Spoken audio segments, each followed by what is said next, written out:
পশ্চিমবাংলার যত তৃণমূলের নেতা আছে তার মধ্যে দুর্নীতিগ্রস্ত নেতাদের মধ্যে অন্যতম আমাদের বহরমপুরের চেয়ারম্যান নাড়ু গোপাল মুখার্জি। গভর্নমেন্ট চেঞ্জ হওয়ার পরে ক্রমাগত প্রেসারে তিনি যখন বিধ্বস্ত তখন তিনি এই চেয়ারম্যানশিপ থেকে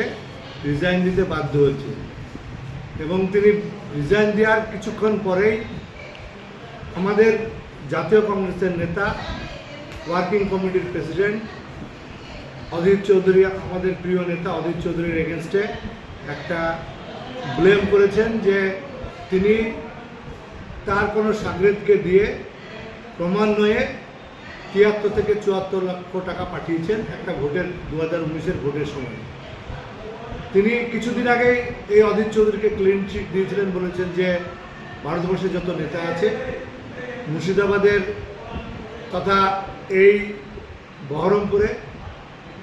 বহরমপুরে কোনো এই মিউনিসিপ্যালিটির কোনো ব্যাপারে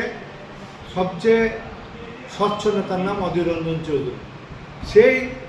নাড়ু গোপাল মুখার্জি রিজাইন দেওয়ার ৮ ঘন্টা পরেই আমাদের নেতার বিরুদ্ধে তিনি ব্লেম দিলেন, যেটা ওনাকে প্রমাণ করতে হবে। আর উনি যদি প্রমাণ করতে না পারেন, আমরা আমাদের যে ভারতবর্ষের আইন আছে আইনের মাধ্যমে তার বিরুদ্ধে ব্যবস্থা নেব এবং আমাদের জাতীয় কংগ্রেসের কর্মী, যুব, ছাত্র থেকে মহিলা সবাই রাস্তায় নামবে এবং তার বিরুদ্ধে আমরা বলবো প্রশাসনকে